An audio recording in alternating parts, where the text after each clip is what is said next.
tuan-tuanku, untuk makluman majlis berbesar hati memaklumkan bahawa ke bawah Duli Yang Maha Mulia Seri Paduka Baginda Yang Bertanda Agung telah berkenan untuk menjadi pelabur yang terawal yang menyatakan komitmen bagi pelaburan dalam susu prihatin. Menjunjung kasih tuanku. Salam sejahtera, anda sedang menonton cerita-cerita di sebalik berita. Sebelum saya nak bercerita tentang apa yang anda saksikan sebentar tadi, untuk waktu ini kita masih lagi menantikan isyarat daripada Putrajaya bagi membawakan perkembangan COVID-19 yang pastinya dibawakan oleh Tan Sri Datuk Seri Dr. Noor Hisham Abdullah. Kerana gelaran yang baru diterima oleh Tan Sri Datuk Seri Dr. Noor Hisham Abdullah semalam dan dikurniakan oleh Yang di-Pertuan Agong membawa gelaran Tan Sri, dan pastinya perkembangan itu akan kami bawakan secara langsung lebih kurang pada jam 5.30 petang itu yang telah pun dimaklumkan awal dalam satu kenyataan akhbar. Baiklah, tetapi untuk waktu ini seperti yang anda saksikan sebentar tadi, itu adalah sedikit majlis pelancaran yang berlangsung pada awal pagi tadi di Putrajaya, iaitu berkaitan dengan sukuk prihatin. Mungkin ada yang tak berapa jelas dan mungkin ada yang tertinggal tentang laporan berita ini. Untuk itu saya nak tunjukkan kepada anda di artikel di esroawani.com. Ini adalah tulisan dan juga laporan yang dibawakan oleh Haris Ashraf Hasnan yang mana berkaitan dengan pelancaran sukuk prihatin, yang mana kerajaan melancarkan sukuk prihatin yang membuka peluang langganan kepada orang awam dan pihak korporat, dan pastinya daripada apa yang disebut oleh Perdana Menteri Tan Sri Muhyiddin Yassin, pendekatan yang dibawakan oleh kerajaan ini adalah satu pendekatan bottom up, maknanya daripada bawah ke atas, yang merupakan satu bentuk penyatuan sumber yang mencerminkan solidariti rakyat Malaysia dalam membina semula ekonomi negara. Dan pastinya untuk mendapatkan laporan lanjut, anda terus ke esroawani.com, boleh baca artikel yang dituliskan oleh Haris Ashraf Hasnan, dan pastinya laporan itu juga telah pun kami siarkan di Buletin Awani, dan pastinya akan kami siarkan dalam Buletin Awani yang seterusnya, dan pastinya di Awani 745. Baiklah, untuk itu nak bercakap tentang majlis ini, tentang sukuk prihatin, seperti yang saya cakap, mungkin tak ramai yang jelas tentang apa yang disebut tentang sukuk prihatin. Mungkin Haris Ashraf berada di event itu, di majlis keraian, majlis pelancaran itu, mungkin boleh kongsikan. Mungkin ramai yang tak tahu. Mungkin ramai yang tak berapa jelas kenapa disebut tentang sukuk prihatin ini. Okey, sebenarnya kita pernah, ataupun kerajaan menerusi bank-bank juga, Bank Negara Malaysia juga pernah mengeluarkan ataupun menerbitkan, termnya adalah menerbitkan sukuk, pelbagai jenis sukuk. Tetapi kali ini ianya cukup berbeza dalam situasi pandemik COVID-19 ini. Pada masa sama kita juga melihat dari segi berkenaan dengan bagaimana kita nak membantu kerajaan menerusi, kalau macam Fauzi cakap tadi, bottom up. Bagaimana di peringkat rakyat itu dapat membantu membangunkan negara. Solidariti itu bagaimana?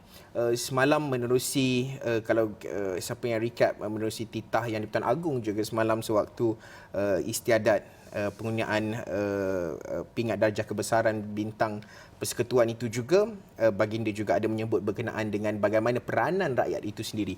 Jadi hari ini Yang di-Pertuan Agong sudi mencemar Duli untuk bukanlah baginda merasmikan ataupun melancarkan sukuk itu, tapi baginda hadir untuk menyaksikan pelancarannya, di mana ianya dilancarkan oleh Perdana Menteri Tan Sri Muhyiddin Yassin seperti anda dapat lihat pada ketika ini, dan juga Menteri Kewangan Tengku Datuk Seri Zafrul Tengku Abdul Aziz. Dan sukuk ini, kalau kita nak dibandingkan dengan sukuk-sukuk lain sebelum ini, ianya adalah ia berbentuk pelaburan dan ianya secara total digital. Kalau mungkin sebelum ini, kalau kita cakap berkenaan sukuk, orang kena datang ke bank, pergi ke institusi kewangan untuk membuat permohonan dan sebagainya. Tetapi kali ini caranya mudah sahaja. Ada beberapa aplikasi ataupun medium platform yang digunakan untuk memudahkan rakyat menyumbang semula, membantu bersama kerajaan dengan dana 500 juta ringgit ini, Fauzi. Kalau anda saksikan di skrin ketika ini, kalau dapat lihat di background tu ada hashtag ataupun tanda pagar kita jaga kita, dan seperti mana yang telah dikongsikan oleh Haris Ashraf tadi, ini adalah inisiatif di bawah penjana yang mana antaranya untuk memberi peluang bagi rakyat untuk terlibat sama ataupun participate dalam mana kita bercakap tentang soal bagaimana boleh untuk membangun semula negara negara. Tetapi sebelum saya nak bertanya dan juga nak meminta Haris Ashraf untuk bercakap lebih sedikit tentang peranan yang boleh dimainkan oleh kita semua, apa kata kita dengarkan sedikit sedutan ucapan pelancaran oleh Perdana Menteri Tan Sri Muhyiddin Yassin. Dan ini termasuklah pertamanya menambah baik konektiviti di sekolah-sekolah di kawasan pendalaman agar anak-anak kita yang terkesan boleh meneruskan pembelajaran secara digital. Keduanya memberikan sokongan kepada perusahaan kecil dan sederhana ataupun PKS mikro yang terjejas akibat COVID-19. Terutamanya lah usahawan-usahawan wanita. Dan ketiga, kerajaan juga akan memperuntukkan sebahagian daripada dana sukuk prihatin ini untuk perbelanjaan kesihatan, termasuk penyelidikan penyakit berjangkit. Mungkin ada yang tertanya ke mana hala tuju bila mana mereka melanggan sukuk prihatin ini, dan itu yang dijelaskan beberapa contoh antara yang disebutkan oleh Tan Sri Muhyiddin Yassin Perdana Menteri bila mana sukuk prihatin itu dilancar dan juga dilanggan ke mana hala tujunya. Mungkin daripada soal ke mana hala tujunya, kita nak berbalik kepada bagaimana peranan yang boleh dimainkan oleh rakyat dalam mana kita bercakap tentang solidariti rakyat dalam mana untuk membina semula negara terkait dengan sukuk prihatin ini. Okey. Pertamanya bagi saya, apabila ianya disebut sebagai sukuk, obviously ianya adalah secara jelas ia adalah patuh syariah. Sebab itulah namanya sukuk. Kalau tidak, ianya adalah bond. Seperti biasa, mungkin ramai orang mungkin kerap mendengar perkataan bond, tetapi ini adalah dalam bentuk instrumen ataupun patuh syariah. Sebab itu ianya dipanggil sukuk. Dan dengan prinsip tawaruk dan juga dari segi pengaturannya adalah komoditi murabahah. Okey, individu seawal usia 18 tahun boleh melanggan kepada sukuk ini. Kalau boleh saya rujuk kepada apa yang dinyatakan oleh Kementerian Kewangan dalam kenyataan medianya, berkata ianya boleh menerusi JomPay atau Duit Now yang boleh diakses melalui platform perbankan digital 27 bank di Malaysia. Maybank adalah bank pengedar utama bagi sukuk ini. Jadi pelaburan minimum dia adalah RM500. Dengan pada masa sama tiada juga had maksimum, dan ianya diperuntukkan untuk satu tempoh langganan itu adalah berkonsepkan first come first serve. So maksudnya kalau dah sampai 500 juta tutuplah.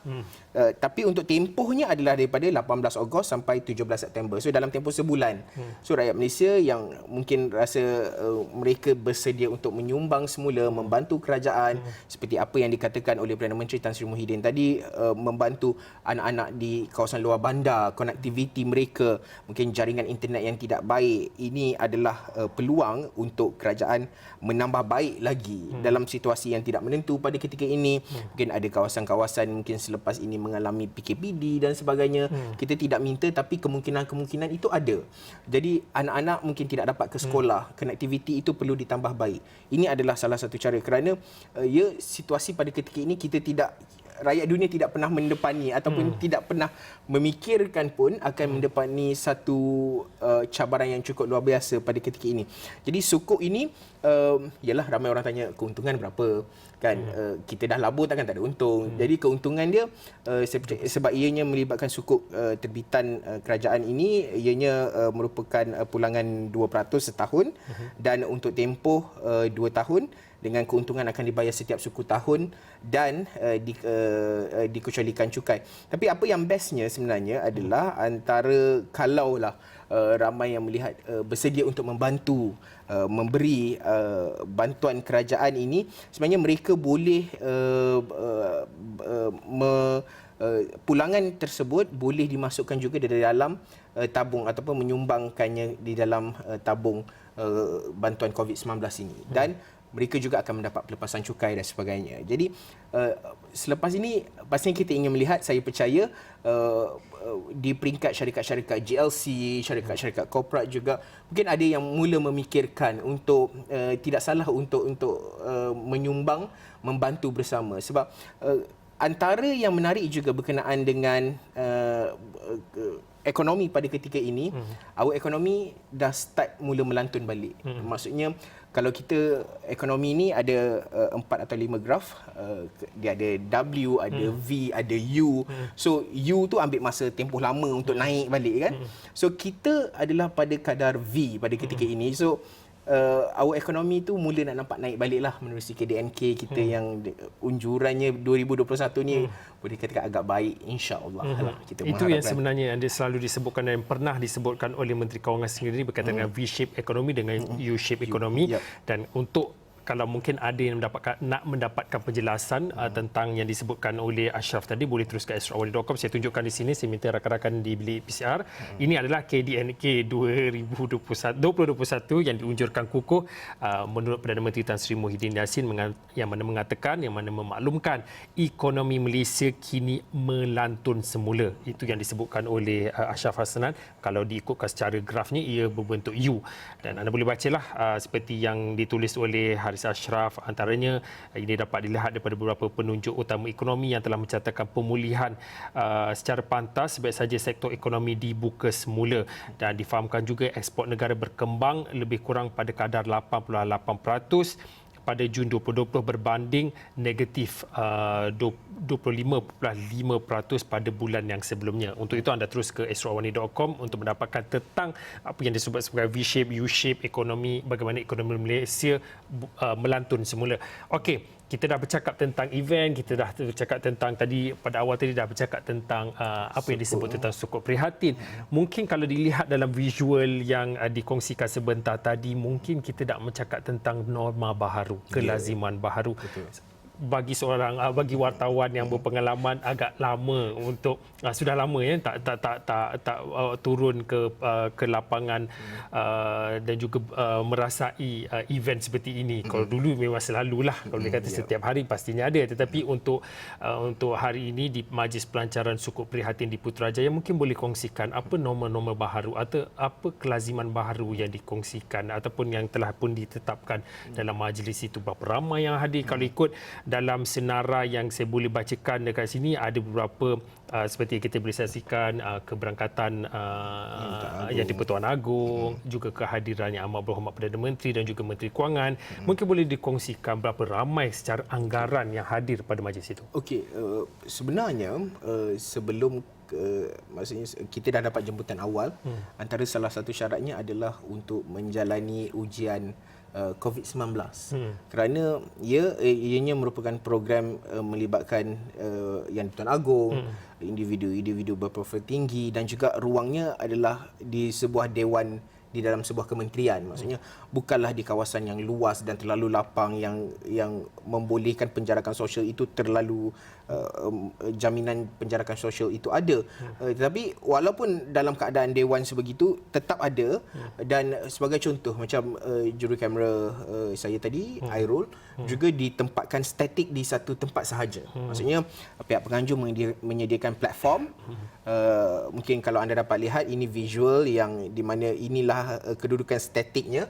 Maksudnya macam dulu video kamera kita macam wartawan sampai dah register apa semua, kita duduk, kameraman ni akan melilau. Maksudnya melilau tu adalah mencari visual, ambil kat Waze kan, nak ambil visual VIP yang sampai, individu-individu penting, siapakah antara wajah-wajah penting yang perlu yang untuk kita ambil visual itu.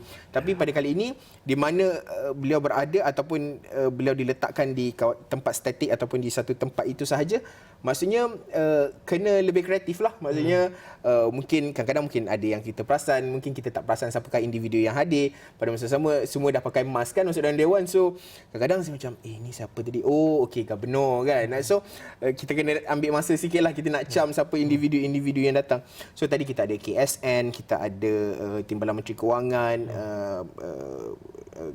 Ketua Perbendaharaan, Gubernur dan juga ramai juga individu-individu penting, wakil-wakil bank juga yang hadir pada hari ini, sebab peranan bank itu amat penting pada ketika ini, sebab ramai orang cakap pasal moratorium sebenarnya. Okey. Alright, terima kasih kepada Haris Ashraf Azlan atas perkongsian. Kepada awal tadi Haris berkongsi tentang sukuk prihatin yang telah pun dilancarkan oleh kerajaan pada pagi tadi, yang mana seperti yang telah dimaklumkan oleh Haris bermula pada hari ini 18 Ogos 18 sampai 17 nanti. 17 September. Lebih kurang Sebulan lah. 1 bulan tempoh yang diberikan oleh kerajaan untuk rakyat, untuk kita semua, kita jaga kita untuk berkongsi ataupun terlibat sama dalam membina negara di bawah inisiatif yang disebut sebagai sukuk prihatin.